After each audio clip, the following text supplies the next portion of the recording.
தெய்வத்தின் குரல் முதல் பகுதி. ஆனந்தம் எங்கே?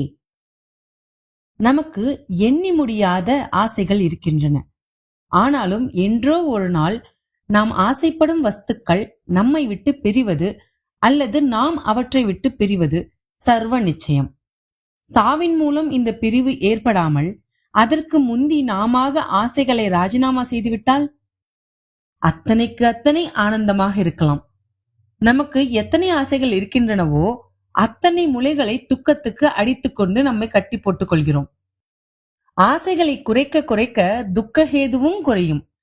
இந்த பிறவி முடியும் முன் நம் சகல ஆசைகளையும் விட்டுவிட்டால் மறுபடியும் பிறந்து அவஸ்தைப்படவே வேண்டாம். அப்படியே பரமாத்மாவில் கரைந்து ஆனந்தம் ஆகிவிடலாம். மனிதன் மற்ற விலங்குகளை விட விசேஷ ஞானம் உடையவன் என்று பெருமைப்படுகிறோம். ஆனால் இவன் மட்டும் அவற்றை விட விசேஷமாக என்ன செய்து விடுகிறான்? நாயும் நரியும் கரப்பான் பூச்சிகளும் கூட தான் சாப்பிடுகின்றன, சந்ததி விருத்தி செய்கின்றன, சாகின்றன. பொதுவாக மனிதனும் இதற்கு மேல் ஏதும் செய்வதாக தெரியவில்லை. அப்பொழுது இவனது விசேஷ ஞானத்தில் பெருமைப்பட என்ன இருக்கிறது? எல்லாவற்றிலும் பெரிய ஞானம் நிலைத்த ஆனந்தத்துக்கு வழிகண்டு கொள்வதுதான். மனிதன் இப்படிப்பட்ட நிலைத்த ஆனந்தத்தை பெறுகிறானா? யோசித்து பார்த்தால் பரமதாத்பரியமாக தெரிவது இந்த ஞானம், ஆனந்தம், நாம் என்பதெல்லாம் ஒன்றுதான். நாம் உண்மையில் யார் என்பதை உணரும் ஞானம் வரும்போது நாமே ஞானமயமான ஆனந்தம் என்று கண்டுகொள்வோம். வெளிவஸ்துக்களிலிருந்து நமக்கு ஆனந்தம் வரவில்லை, நம்மிடமிருந்தேதான் ஆனந்தம் பிறக்கிறது. நமது உண்மை ஸ்வரூபமான ஆனந்தத்தை நாம் அஞ்ஞானத்தினால் மூடி மறைத்துக் கொண்டிருக்கும் நிலையில் கூட நம்முடையது என்று ஒன்றிடம் சம்பந்தம் வைக்கும் போதுதான் அதிலிருந்து ஆனந்தத்தை அடைகிறோம். அந்த சம்பந்தம் போய்விட்டால் ஆனந்தம் போய்விடுகிறது. உதாரணம் சொல்கிறேன். ஒருவருக்கு சொந்தமாக கொஞ்சம் நிலம் இருக்கிறது என்று வைத்துக் கொள்ளுங்கள். அதில் முதலில் வருஷத்துக்கு வருஷம் விளைச்சல் அதிகமாவதாக வைத்துக் கொள்ளுங்கள். இந்த வயல் என்னுடையது என்பதால் விளைச்சல் அதிகமாகும் போதெல்லாம் அவருக்கு மனம் குளிர்கிறது, ஆனந்தம் உண்டாகிறது. அப்புறம் விளைச்சல் குறைய தொடங்குகிறது. வயலை வேறு ஒருவருக்கு விற்று சாசனம் பண்ணி விடுகிறார். மறுபடி அடுத்த வருஷம் அதே வயலில் ஏகமாக விளைச்சல் கூடியிருக்கிறது. இப்போது அதை பார்க்கும்போது இவர் மனம் குளிரவா செய்கிறது? அடடா, போன வருஷம் நம் கையில் இருந்தபோது தரிசு மாதிரி பொட்டலாக இருந்தது, இப்போது எவனோ ஒருவனுக்கு அதிர்ஷ்டம் அடிக்கிறதே என்று வயிற்றெரிச்சல் தான் உண்டாகிறது. எனது என்ற சம்பந்தம் இருந்த மட்டும்தான் அமோக விளைச்சலில் சந்தோஷம் இருந்தது. பிறகு அதே விளைச்சலில் உணர்ச்சி அடியோடு மாறிவிட்டது. இன்னொரு உதாரணம் சொல்கிறேன்.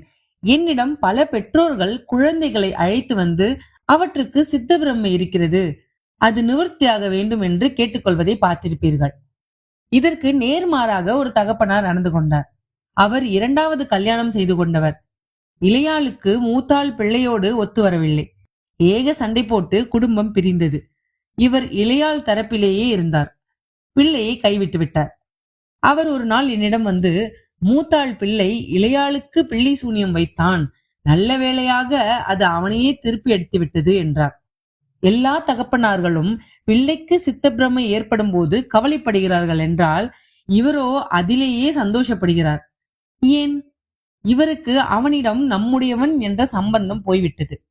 இளையாளிடம் மட்டும் நம்முடையவள் என்ற எண்ணம் இருக்கிறது. அதனால்தான் அவளுக்கு ஹானி இல்லை என்றால் இவர் ஆனந்தப்படுகிறார்.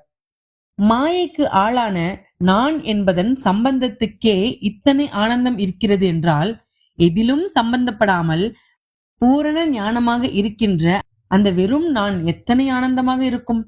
வெல்லம் போட்டால் கசப்பு பாகற்காய் கறியிலும் சிறிது தித்திப்பு இருப்பதை உணர்கிறோம். வெல்லத்தின் சம்பந்தத்துக்கே தித்திப்பு இருப்பதால் அசல் வெல்லம் தித்திப்பு மட்டுமே என்பதில் சந்தேகம் என்ன? கசப்பான துக்க உலகத்தின் நான் என்பதின் மாயக்கிரணங்களில் சம்பந்தப்படுகிற போதே அதில் தித்திப்பு ஆனந்தத்தை பெறுகிறோம் என்றால், அந்த நான் மட்டுமே ஸ்வச்சமாக நிற்கின்ற போது எத்தனை தித்திப்பாக ஆனந்தமயமாக இருக்க வேண்டும்?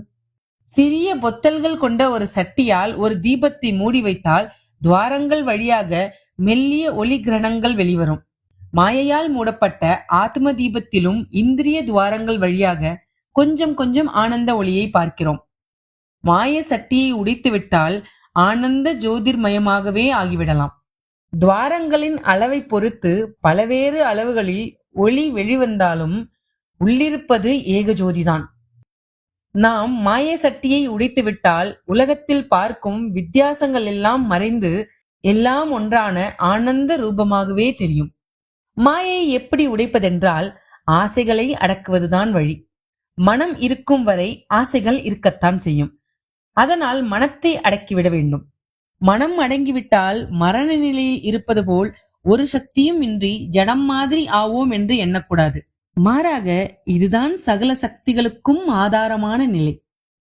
சாதாரணமாக ஏதாவது ஓர் அங்கத்தில் ஊனம் உள்ளவர்களுக்கு இன்னொரு அங்கத்தில் அதிக தீக்ஷண்யம் இருக்கும். பல வாய்க்கால்களில் ஒன்றில் ஜலத்தை அடைத்து திருப்பினால் இன்னொன்றில் அதிகம் நீர் பெருகுவது போல் ஓர் அங்கத்தில் ஊனம் இருப்பதே இன்னொன்றில் தீக்ஷண்யத்தை தருகிறது. ஆத்ம சக்தியை பலவாறாக சிதறச் செய்யும் எல்லா இந்திரியங்களையும் அடைத்து கொண்டு விட்டால் அப்போது சகல சக்திகளும் ஒரே இடத்தில் அமைதியாக ஆனந்தமாக கூடி நிற்கும். மிகுந்த சக்தியுடன் உலகுக்கு நல்லது செய்யலாம். ஆத்ம ஞானம் பெற்ற ரிஷிகள் சக்தியே இதற்கு திருஷ்டாந்தம். சகல லோகங்களுக்கும் சகல காலங்களுக்கும் சென்று அவர்கள் விஷயங்களை தெரிந்து கொள்ளும் ஆற்றல் பெற்றிருந்தார்கள். நம் காதுக்கு கேட்காத சப்தங்களை ஆகாயத்தில் கேட்டு வேத மந்திரங்களை கொடுத்தார்கள். எப்படி ஆசையை அடக்குவது? எப்படி மனத்தை நிறுத்துவது? எப்படி நிலைத்த ஆனந்தத்தை அடைவது என்று கேட்கிறவர்கள் அந்த வேதங்கள் சொன்னபடி நடந்தாலே போதும். முடிவில் பேரானந்தம் அடையலாம். இதற்கு பரமேஸ்வரன் அனுகிரகம் செய்வாராக.